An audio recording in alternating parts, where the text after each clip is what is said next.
பசங்களா, நீங்க 2 பேரும் வீட்டுல இருங்க. அம்மா போய் காய்கறி வாங்கிட்டு வந்துடுறேன். அம்மா அம்மா, காய்கறி வாங்க நானும் உங்க கூட வரேன். இங்க பாரு குக்கு, உன்னை நான் அழைச்சிட்டு போனா அங்க எனக்கு அது வேணும் இது வேணும்னு கேட்க கூடாது. கேட்க மாட்டேம்மா, எதுவும் கேட்க மாட்டேன். சரி, அப்படின்னா மங்கி கேப்ப எடுத்து மாட்டிக்க. வெளியில குளிர் அதிகமா இருக்கு. அம்மா இப்படி சொன்ன உடனே குக்கு மங்கி கேப்ப எடுத்து மாட்டிக்கிட்டான். பிறகு சோனா குருவி குக்குவை கூட்டுக்கிட்டு காய்கறி வாங்க பறந்து போச்சு. ஜம்ஜம் அண்ணா, எனக்கு வெங்காயம், தக்காளி, உருளைக்கிழங்கு, வெள்ளரிக்காய் இது எல்லாத்துலயும் 1/4 கிலோ கொடுங்க. அப்புறம் முட்டைக்கோஸ் 1/2 கிலோ கொடுங்க. உடனே ஜம்ஜம் பறவை சோனா குருவி கேட்ட எல்லாத்தையும் எடுத்து கொடுத்துச்சு. இப்படி காய்கறியை வாங்கின சோனா குருவி வீட்டுக்கு கிளம்ப நினைக்கிறப்ப காலுக்காக குளிர்காலத்துக்கு தேவையான ஆடைகளை ஒரு தள்ளு வண்டியில வச்சு தள்ளிக்கிட்டு வந்துச்சு. உள்ளன் போர்வை, உள்ளன் சால்வை, உள்ளன் போர்வை, உள்ளன் சால்வை. இந்த சத்தத்தை கேட்ட சோனா குருவி பிறகு குக்குவை கூட்டுக்கிட்டு காலுக்காகத்தோட தள்ளு வண்டி கிட்ட போச்சு. இப்படி போன சோனா குருவி அந்த தள்ளு வண்டியில இருந்த நீல கலர் சால்வாய தன்னுடைய ரெக்கையால எடுத்துக்கிச்சு. காலண்ணா, இந்த சால்வை என்ன விலை? சோனா, அந்த சால்வை ஒரிஜினல் கம்பெனியில தயார் பண்ணது. அதனால அதோட விலை 500 ரூபாய். வேற எங்க போய் வாங்கினாலும் என்னை விட விலை அதிகமா தான் சொல்லுவாங்க. காலண்ணா, நீங்க விலை அதிகமா சொல்றீங்க. 200 ரூபாய் குறைச்சு கொடுங்க. என்கிட்ட 300 ரூபாய் தான் இருக்கு. எனக்கு இந்த சால்வை ரொம்ப பிடிச்சிருக்கு. இது நான் எடுத்துக்கிறேன். ஆமா, நீங்க எல்லாம் எங்க இருந்து வரீங்க? காலங்காத்தால வந்து என்னோட உயிரை எடுக்கிறீங்க. சால்வைய வண்டியில வச்சுட்டு இடத்த காலி பண்ணுங்க. இப்படி சொன்ன காலுக்காகவும் பிறகு சோனா குருவி கையில வச்சிருந்த நீல கலர் சால்வைய கோவமா பிடுங்கிச்சு. காலண்ணா, நான் என்ன உங்க சால்வைய தூக்கிட்டு ஓடிடவா போறேன்? எதுக்காக கையில வச்சிருந்த சால்வைய எவ்வளவு வேகமா பிடுங்குறீங்க? இங்க பாரு சோனா, உங்களை எல்லாம் நம்பவே முடியாது. பணம் கொடுக்காம சால்வையை எடுத்துக்கிட்டு போனாலும் எடுத்துக்கிட்டு போயிடுவீங்க. காலங்கள், எங்க அம்மா உங்க கடையில இருந்து எத்தனை சால்வையை இதுவரைக்கும் திருடி இருக்காங்க. ஏன் இப்படி பேசுறீங்க? இங்க பாரு குக்கு, வாய மூடிக்கிட்டு போ. இல்லன்னா ஓங்கி ஒண்ணு போட்டுருவேன். 500 ரூபாய் கொடுத்து சால்வை வாங்க வழி இல்லைன்னாலும் வாய் மட்டும் இருக்கு. இங்க பாரு குக்கு, எனக்கு இந்த சால்வை தேவையே இல்ல. நீ வா, நம்ம வீட்டுக்கு போகலாம். இப்படி சொல்லிட்டு சோனா குருவி தன்னுடைய பையன் குக்குவை கூட்டுக்கிட்டு தன்னுடைய வீட்டுக்கு பறந்து போயிடுச்சு. வீட்டுக்கு போன உடனே சோனா குருவி தன்னுடைய பசங்களுக்கு சாப்பாடு தயார் பண்ணி கொடுத்துச்சு. சாப்பாடை சாப்பிட்டு முடிச்சது எல்லாரும் பிறகு படுத்து தூங்க ஆரம்பிச்சாங்க. சோனா குருவியும் பியூட்டியும் படுத்து தூங்கிட்டாங்க. ஆனா குக்கு மட்டும் தூங்கவே இல்லை. ஏன்னா காலுக்காகவும் பேசினத குக்குவால மறக்க முடியல. மறுபடியும் காலுக்காகவும் பேசினது ஞாபகத்துக்கு வந்துகிட்டே இருந்தது. ஆமா, நீங்க எல்லாம் எங்க இருந்து வரீங்க? காலங்காத்தால வந்து என்னோட உயிரை எடுக்கிறீங்க. சால்வைய வண்டியில வச்சுட்டு இடத்த காலி பண்ணுங்க. இத நினைச்சு குக்கு அழுதுகிட்டே இருந்தான். மறுநாள் பொழுது விடிஞ்சிச்சு. காலையில கண் வச்ச குக்கு தன்னோட அம்மா கிட்ட எப்படி பேச ஆரம்பிச்சான். அம்மா, நான் என் ஃப்ரெண்டு ஜக்கு கூட விளையாட போறேன். அம்மா, குக்கு கூட நானும் போறேன். வேண்டாம், நீ வந்தா எங்களை விளையாட விட மாட்டேன். தொல்லை பண்ணிக்கிட்டே இருப்ப. பியூட்டி, நீ அவன் கூட போக வேண்டாம். வீட்லயே இரு. அவன் மட்டும் போயிட்டு வரட்டும். பிறகு குக்கு மட்டும் வீட்டை விட்டு வெளியில பறந்து போனான். இப்படி போன குக்கு புறா வச்சிருந்த ஹோட்டலுக்கு போனான். அங்கிள், நான் உங்க கடையில ஏதாவது வேலை பார்க்க விரும்புறேன். எனக்கு ஏதாவது வேலை கொடுங்க. இங்க பாரு தம்பி, உனக்கு இன்னும் வேலை பார்க்கற வயசு வரல. அங்கிள், எங்க அம்மாவுக்கு நான் ஒரு சால்வை வாங்கி கொடுக்கணும். ஆனா என்கிட்ட அதுக்கான பணம் இல்ல. குக்கு சொல்றத கேட்ட புறாவுக்கு அவன் மேல இறக்கம் வந்தது. சரி சரி, நீ இந்த ஹோட்டல்ல சாப்பிட வர்றவங்களுக்கு உணவு சப்ளை பண்ற வேலைய பாரு. உனக்கு நான் 100 ரூபாய் சம்பளம் கொடுக்கறேன். இத கேட்ட குக்கு ரொம்பவும் சந்தோஷப்பட்டான். உடனே குக்கு அந்த ஹோட்டல்ல வேலை பார்க்க ஆரம்பிச்சான். அந்த ஹோட்டலுக்கு வரவங்க எல்லாருக்கும் சாப்பாடு கொண்டு போய் கொடுத்தான். பிறகு அன்னைக்கு சாயங்காலம் புறா குக்குக்கு 100 ரூபாய் பணம் கொடுத்தது. இல்ல அங்கிள், இந்த பணம் எனக்கு இப்ப வேண்டாம். 5 நாள் கழிச்சு 500 ரூபாயா வாங்கிக்கிறேன். பிறகு தன்னுடைய வீட்டுக்கு வந்த குக்கு இரவு உணவை சாப்பிட்டு சீக்கிரமா கூட்டுல படுத்தான். ஏன்னா நாள் பூரா வேலை பார்த்ததால அவனோட உடம்பு ரொம்பவும் களைச்சு போயிருந்தது. அதனால சீக்கிரமா தூங்க ஆரம்பிச்சான். மறுநாளும் குக்கு வழக்கம் போல வேலைக்கு கிளம்பி போனான். இப்படியே 5 நாட்கள் ஓடுச்சு. அன்னைக்கு சாயங்காலம் குக்கு வேலையை விட்டு கிளம்பும் போது புறா அவனுக்கு 500 ரூபாய் கொடுத்தது. புறா கொடுத்த பணத்தை எடுத்துக்கிட்ட குக்கு காலுக்காகத்தோட தள்ளு வண்டியை தேடிக்கிட்டு பறந்து போனான். அங்கிள், எனக்கு அந்த ப்ளூ கலர் சால்வையை எடுத்து கொடுங்க. அதாவது எங்க அம்மா கிட்ட இருந்து நீங்க பிடுங்கிக்கிட்ட இந்த சால்வைய வாங்குற அளவுக்கு உங்ககிட்ட பணம் இருக்கா? குக்கு பணம் கொடுத்த உடனே காலுக்காக அதை பார்த்துட்டு அதிர்ச்சி ஆயிடுச்சு. பிறகு அந்த நீல கலர் சால்வையை எடுத்து குக்கு கிட்ட கொடுத்துச்சு. அதை வாங்கிட்ட குக்கு சந்தோஷமா அங்க இருந்து பறந்து போனான். இப்படி பறந்து போன குக்குவை வழியில ஒரு வயதான பறவை தடுத்து நிறுத்துச்சு. தம்பி தம்பி, எனக்கு கொஞ்சம் காஞ்ச மரக்குச்சிகள் தேவைப்படுது. உன்னால எடுத்துக்கிட்டு வந்து கொடுக்க முடியுமா? என்னோட வீடு ராத்திரியில ரொம்ப குளிருது. என்னால தூங்கவே முடியல. காஞ்ச விறகுகள் இருந்தா அதை எரிய வச்சு என்னோட வீட்டை கொஞ்சம் சூடாக்கிக்குவேன். பாட்டி, உங்க வீட்ல உங்களை தவிர வேற யாருமே இல்லையா? எனக்கு ஒரு மகன் இருந்தான். அவன் போன வருஷம் மழை பெஞ்சு புயல் அடிச்ச சமயத்துல இறந்து போயிட்டான். அதுக்கப்புறம் எனக்குன்னு யாருமே இல்ல. குக்கு அந்த வயதான பறவையோட நிலைமையை நினைச்சு ரொம்பவும் இறக்கப்பட்டான். கொஞ்ச நேரம் அவங்கள பத்தியே யோசிச்சான். பிறகு உடனே தாங்கிட்ட இருந்த நீல கலர் சால்வை எடுத்து அவங்க கிட்ட கொடுத்தான். தம்பி, யாருக்காகவோ வாங்கிட்டு போன இந்த சால்வைய எதுக்காக என்கிட்ட குடுக்கற? பாட்டி, இந்த சால்வைய நான் எங்க அம்மாவுக்காக தான் வாங்கிட்டு போனேன். உங்க நிலைமைய பார்த்த உடனே உங்ககிட்ட கொடுக்கணும் போல தோணுச்சு. உடனே கொடுத்துட்டேன். பரவாயில்ல, இன்னும் 5 நாள் வேலை பார்த்து எங்க அம்மாவுக்கு நான் வேற சால்வை வாங்கி கொடுத்துக்கிறேன். குக்குவோட பேச்சை கேட்டு அந்த வயதான பறவை கண்ணுல இருந்து கண்ணீர் வந்துச்சு. தம்பி, உன்னை உங்க அம்மா ரொம்பவும் நல்ல முறையில வளர்த்திருக்காங்க. வாழ்க்கையில உனக்கு எப்பவுமே வெற்றி தான் கிடைக்கும். கோரி, இன்னைக்கு சோனாவோட பையன் குக்கு என்கிட்ட இருந்து ஒரு சால்வைய விலைக்கு வாங்கிக்கிட்டு போனான். அதோட விலை எவ்வளவு தெரியுமா? 500 ரூபாய். காலுஜி, அவனுக்கு ஏது அவ்வளவு பணம்? அதுதான் கோரி, எனக்கும் தெரியல. காலுஜி, கண்டிப்பா இந்த பணத்தை எங்கிருந்தோ திருடிதான் எடுத்துக்கிட்டு வந்திருப்பான். இப்பவே போய் இந்த விஷயத்த அவங்க அம்மா கிட்ட சொல்லிட்டு வரேன். அப்பதான் எனக்கு ராத்திரி தூக்கம் வரும். இப்படி பேசின கோரி உடனே குக்குவோட வீட்டுக்கு பறந்து போச்சு. குக்கு, இன்னைக்கு காலங்கள் கடைக்கு வந்து நீல கலர் சால்வைய 500 ரூபாய் கொடுத்து வாங்கிட்டு வந்தியாமே, உனக்கு அந்த பணம் எங்கிருந்து வந்தது? எப்படி கிடைச்சது? என்னது, குக்கு 500 ரூபாய் பணம் கொடுத்து சால்வை வாங்கினானா? கோரி அக்கா, நீங்க சொல்றதை என்னால நம்பவே முடியல. நான் சொல்றத நீயே நம்புற? உன் பையனை நீயே கேட்டு பாரு. குக்கு, கோரி ஆண்டி சொல்றதெல்லாம் உண்மையா? கால் அங்கிள் கடைக்கு போய் நீ சால்வை வாங்கினியா? சோனா குருவி இப்படி கேட்டதுக்கு குக்கு எந்த பதிலும் சொல்லாம மௌனமா இருந்தான். அத பார்த்த சோனா குருவிக்கு மனசுக்குள்ள பயம் வந்துருச்சு. குக்கு, உண்மைய சொல்லு, கோரி ஆண்டி சொல்றதெல்லாம் உண்மைதானே? அந்த பணம் உனக்கு எப்படி கிடைச்சது? பிறகு குக்கு நடந்த எல்லா உண்மையையும் தன்னோட அம்மா கிட்ட சொன்னான். அந்த பாட்டிய பார்க்க பாவமா இருந்தது. அதனாலதான் உங்களுக்காக வாங்கிய சால்வையை அவங்களுக்கு கொடுத்துட்டேன். அம்மா, கவலைப்படாதீங்க. இன்னும் 5 நாள் வேலை பார்த்து நான் உங்களுக்கு சால்வை வாங்கிட்டு வந்து கொடுப்பேன். குக்குவோட இந்த பேச்சை கேட்ட சோனா குருவி ஆனந்த கண்ணீர் விட்டுச்சு. பிறகு குக்கு அப்படியே தூக்கி தன்னோட நெஞ்சோட அணைச்சிக்கிச்சு. குக்கு, உன்னை பெத்ததை நினைச்சு இப்ப நான் ரொம்ப பெருமைப்படுறேன். என்னது, பெருமைப்படுறியா? உனக்காக வாங்கிட்டு வந்த சால்வைய உனக்கு கொடுக்காம வழியில யார்கிட்டயோ தாரவாத்து கொடுத்துட்டு வந்திருக்கான். அவனை இழுத்து போட்டு 4 அடி அடிக்காம அவனை இடுப்புல தூக்கி வச்சு கொஞ்சிக்கிட்டு இருக்க. கோரி அக்கா, உங்களை மாதிரியே எல்லாரும் இருக்கிறது இல்ல. பொண்ணும் பொருளும் கிடைச்சாதான் உங்களுக்கு எல்லாம் சந்தோஷமும் நிம்மதியும் கிடைக்கும். ஆனா எங்களுக்கு அப்படி இல்ல. மத்தவங்களுக்கு உதவி செய்யறதுல அதை விட அதிக சந்தோஷம் கிடைக்கும். என்னவோ போ, நான் நினைச்சது ஒண்ணு, இங்க வந்து பார்த்தா நடக்கிறது ஒண்ணு. இந்த விஷயத்த வந்து உன்கிட்ட சொன்னா உங்க வீட்ல பெரிய சண்டையே நடக்கும்னு நினைச்சேன். கடைசியில பார்த்தா சப்புன்னு போயிடுச்சு. இப்படி சொன்ன கோரிக்காகும் அங்கிருந்து ஏமாற்றத்தோட தன்னோட வீட்டுக்கு பறந்து போச்சு. குக்கு, நீ இன்னைக்கு செஞ்ச காரியத்தால அம்மா ரொம்ப சந்தோஷமா இருக்க. நீ அந்த சால்விய வயதான பாட்டிக்கு கொடுத்துட்டு வந்ததுல தப்பே இல்ல. அவங்க கேட்டும் அவங்க கிட்ட அதை கொடுக்காம எனக்காக நீ எடுத்துட்டு வந்திருந்தாதான் தப்பு. ஒரு பெரிய அடர்ந்த காட்டுல மின்மினியும் கண்மணியும் தங்களோட அப்பா அம்மா சோனா குருவி மற்றும் ராணா குருவியோட சந்தோஷமா வாழ்ந்து வந்தாங்க. சோனாவும் ராணாவும் தங்களோட குழந்தைங்க மேல ரொம்ப அன்பா இருந்தாங்க. நிறைய கவனம் செலுத்தினாங்க. மின்மினியும் கண்மணியும் அம்மா அப்பாவை பிரிஞ்சு ஒரு நிமிஷம் கூட இருக்க மாட்டாங்க. சோனா குருவியும் ராணா குருவியும் கூட அதே நிலைமையில தான் இருந்தாங்க. ராணா குருவி அன்னைக்கு தன்னோட சிறு வயசு நண்பன் காலுக்காகத்தை பார்க்க அவங்க வீட்டுக்கு கிளம்பிக்கிட்டு இருந்தது.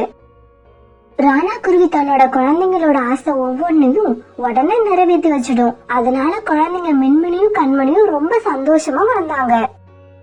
பசங்களா சீக்கிரம் கிளம்புங்க, என் நண்பன் காலு வீட்டுக்கு போகணும். இப்பவே ரொம்ப லேட் ஆயிடுச்சு. அப்பா அப்பா நாங்க கிளம்பிட்டோம். அம்மா தான் இன்னும் கிளம்பல. அம்மா இன்னும் மேக்கப் தான் பண்ணிட்டு இருக்காங்க. இந்த சோனாவுக்கு வெளியில கிளம்ப எவ்வளவு நேரம் தான் தேவைப்படும்? சோனா, என்னதான் பண்ற? தயாராயிட்டியா இல்லையா? எல்லாம் முடிஞ்சதுங்க. இதோ ஒரு நிமிஷத்துல வந்துடுவேன். நீ ஒரு நிமிஷம்னு சொல்லியே இப்ப 1 மணி நேரம் ஆக போகுது. வந்துட்டேன். கிளம்புங்க இப்ப. பிறகு இவங்க எல்லாரும் தங்களோட கார்ல உட்காந்து காலுக்காக வீட்டுக்கு கிளம்பி போனாங்க. ரொம்ப நாளைக்கு அப்புறம் அம்மா அப்பா கூட கார்ல வெளியில போறதால மின்மினியும் கண்மணியும் ரொம்ப சந்தோஷமா இருந்தாங்க. ஆனா பாவம், இவங்க சந்தோஷம் ரொம்ப நேரம் நீடிக்கல. எதிர் திசையில இருந்து வந்த பஸ் ஒண்ணு இவங்க கார் மேல நேருக்கு நேரா மோத அந்த இடத்துலயே சோனா குருவியும் ராணா குருவியும் இறந்து போயிடுறாங்க. மின்மினிக்கும் கண்மணிக்கும் லேசான காயம் தான் பட்டு இருந்துச்சு. ஆனா கண்ணை மூடி திறக்கிற நேரத்துல மின்மினியும் கண்மணியும் அனாதை ஆயிட்டாங்க.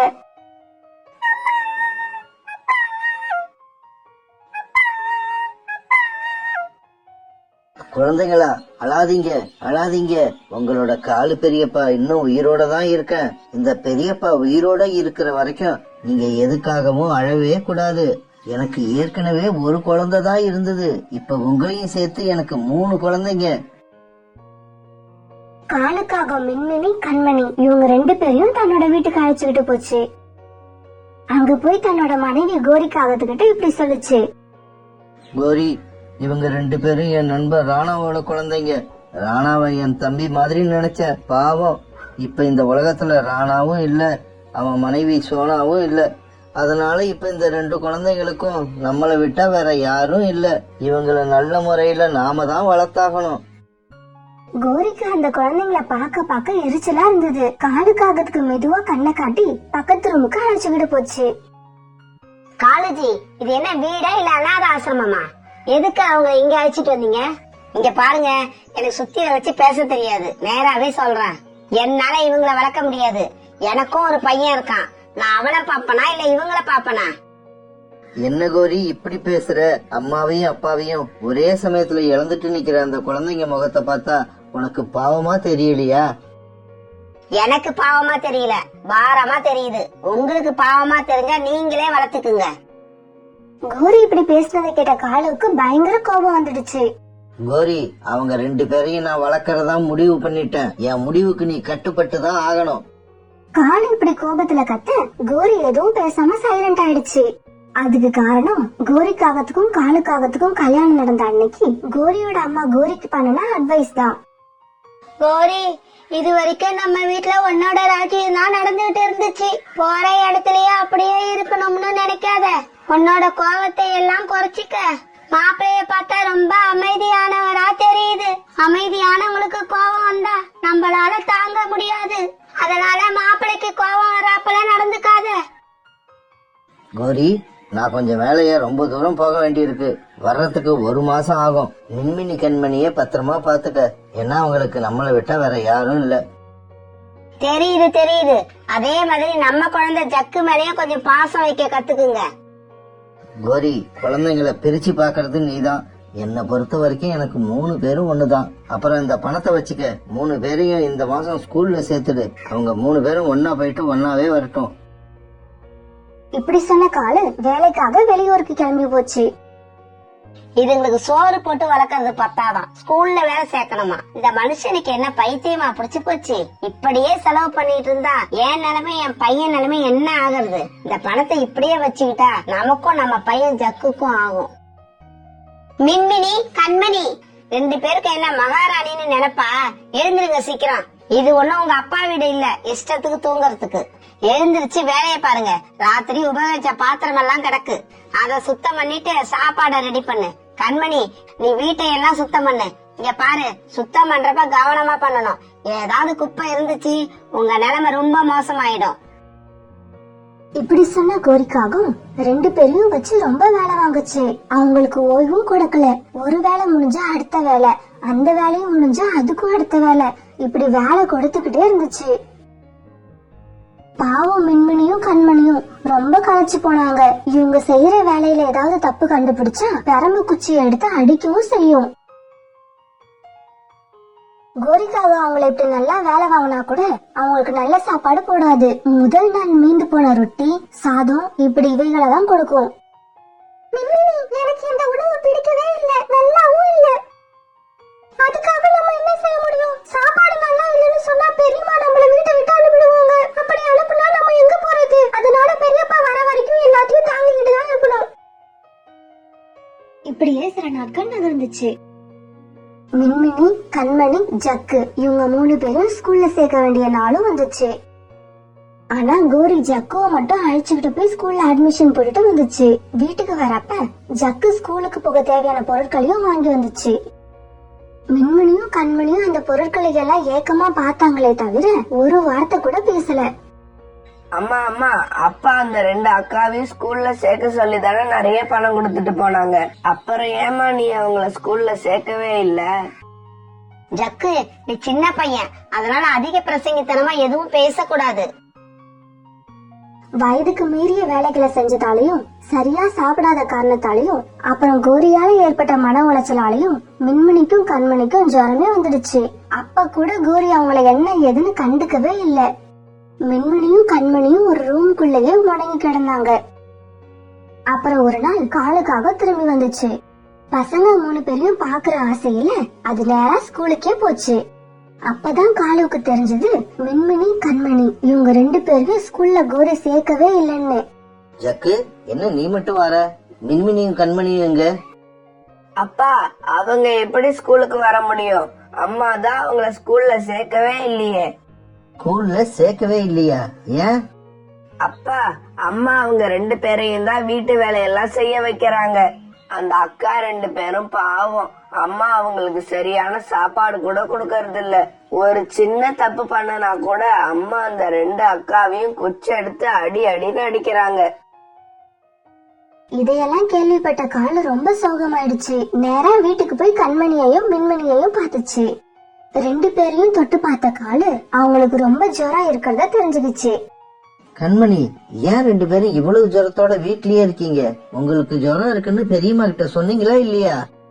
பெரியப்பா கிட்ட ஹாஸ்பிடல் அழைச்சிட்டு போங்கன்னு சொல்லுவோம். இன்னைக்கு போகலாம், நாளைக்கு போகலாம்னு சொல்லுவாங்க. ஆனா இப்ப வரைக்கும் அழைச்சிட்டே போகல. இப்ப அங்க கோரியும் வந்தது. கோரிய பார்த்த காலுவுக்கு ரொம்ப கோபம் வந்தது. கோரி, நீ மோசமானவன்னு எனக்கு தெரியும், ஆனா இவ்வளவு கேவலமானவன்னு எனக்கு தெரியாது. இதுக்கப்புறம் இந்த குழந்தைங்களை இங்க நான் விட்டு வச்சா நீ அவங்கள கொன்னாலும் கொன்னுடுவ. இப்படி பேசின காலுக்காக மின்மினியையும் கண்மணியையும் அழைச்சுக்கிட்டு டாக்டர் கிட்ட போச்சு. டாக்டர் கிட்ட காமிச்சு தேவையான மருந்து மாத்திரைகளை வாங்கிச்சு காலுக்காகும். கண்மணியையும் மின்மணியும் அழைச்சிட்டு வந்த காலுக்காகவும் வீட்டுக்கு வராம ஸ்கூலுக்கு போச்சு. இப்படி ஸ்கூலுக்கு போன காலுக்காகவும் அவங்க 2 பேரையும் ஸ்கூல்ல சேர்த்தது. அப்படியே அங்க இருந்த ஹாஸ்டல்லயும் சேர்த்துடுச்சு.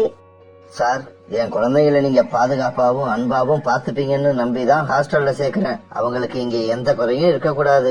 எவ்வளவு செலவானாலும் பிரச்சனை இல்ல. என் குழந்தைங்க சந்தோஷமா இருக்கணும், நல்லா படிக்கணும்.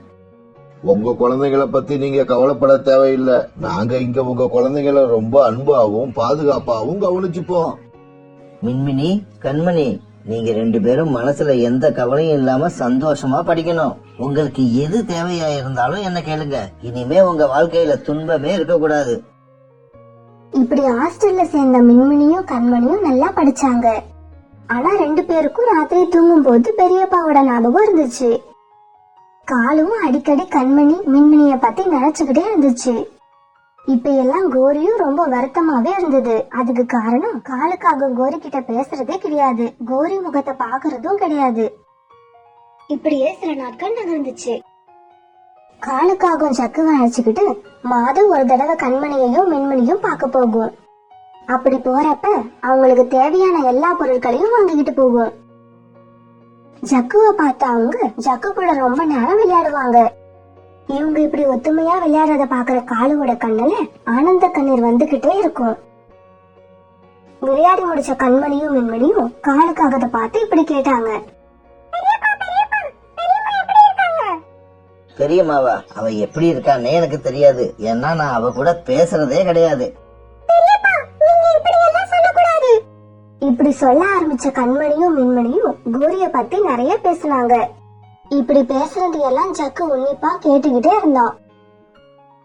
இப்படி ஹாஸ்டல்ல இருந்து வீட்டுக்கு போன காலுக்காக தூங்கினதுக்கு அப்புறம் கோரி மெதுவா ஜக்கு கிட்ட இப்படி கேட்டுச்சு. ஜக்கு, நீங்க 2 பேரும் இன்னைக்கு ஹாஸ்டலுக்கு தானே போயிட்டு வர்றீங்க? ஆமாமா, அங்கதான் போயிட்டு வரோம். ஜக்கு, அவங்க 2 பேரும் எப்படி இருக்காங்க? நீ எதுக்குமா அவங்கள பத்தி கேக்குற? அவங்க 2 பேரும் உனக்கு பெரிய தொல்லையா தானே இருந்தாங்க. அப்ப அப்படிதான்டா தோணுச்சு. இப்ப என்னவோ நான் தப்பு பண்ணிட்ட மாதிரி தோணுது. அம்மா, நீ தாம்மா அந்த 2 அக்கா மேலேயே வெறுப்ப கொட்டுன. ஆனா அவங்க 2 பேரும் உன்னை பத்தி இப்ப கூட எப்படி பேசுறாங்க தெரியுமா? அம்மாவை பத்தி என்னடா சொன்னாங்க? அப்பா இப்பெல்லாம் நான் அவ கூட பேசுறதே இல்லன்னு சொன்னாங்க. அதுக்கு அவங்க 2 பேரும் என்ன தெரியுமா சொன்னாங்க? பெரியப்பா, நீங்க இப்படி எல்லாம் பெரியம்மா கூட பேசாம இருக்க கூடாது. உங்களையும் ஜக்குவையும் விட்டா அவங்களுக்கு யார் தெரிப்பா இருக்கா? பெரியம்மாவோட உலகமே நீங்களும் ஜக்குவும் தான். இப்ப நீங்களும் பேசலாம், அவங்க மனசு எவ்வளவு கஷ்டப்படும். அப்புறம் பெரியம்மாவுக்கு நாங்க அந்த வீட்டுல இருக்கிறதும் பிடிக்கல. ஆமா பெரியப்பா, அப்படி சொன்னீங்கன்னா பெரியம்மா ரொம்ப சந்தோஷமா இருப்பாங்க. நீங்க 3 பேரும் பழையபடி ஒன்னா சந்தோஷமா இருக்கணும். எங்களால யாரும் கஷ்டப்படக்கூடாது. இத மௌனமா கேட்டுக்கிட்டு இருந்த கோரியோட கண்ணுல கண்ணீர் வர ஆரம்பிச்சது. அவங்க 2 பேருக்கும் ஜுரம் வந்தப்ப கூட அவங்கள டாக்டர் கிட்ட அழைச்சுக்கிட்டு போகாம தறந்தது நினைச்சா கோரிக்கு இது ரொம்ப கேவலமா இருந்துச்சு.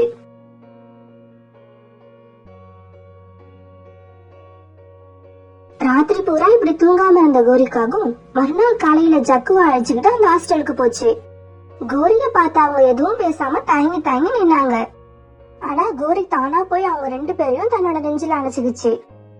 மின்மினி, கண்மணி, நான் உங்ககிட்ட நடந்துகிட்ட விதம் தப்புன்னு இப்ப நான் நல்லா உணர்ந்துட்டேன். பெரியம்மாவுக்கு அது தப்புன்னு தெரிஞ்சதுக்கு அப்புறமும் நீங்க ஹாஸ்டல்ல இருக்கிறது ரொம்ப தப்பு. உடனே கிளம்புங்க நம்ம வீட்டுக்கு. இனிமே நீங்க இந்த ஹாஸ்டல்ல இருக்க கூடாது. மின்மினியும் கண்மணியும் வீட்டுக்கு நாங்க வரலன்னு எவ்வளவோ சொல்லியும் கேட்காம கோரி அவங்கள வீட்டுக்கு அழைச்சுக்கிட்டு வந்துச்சு.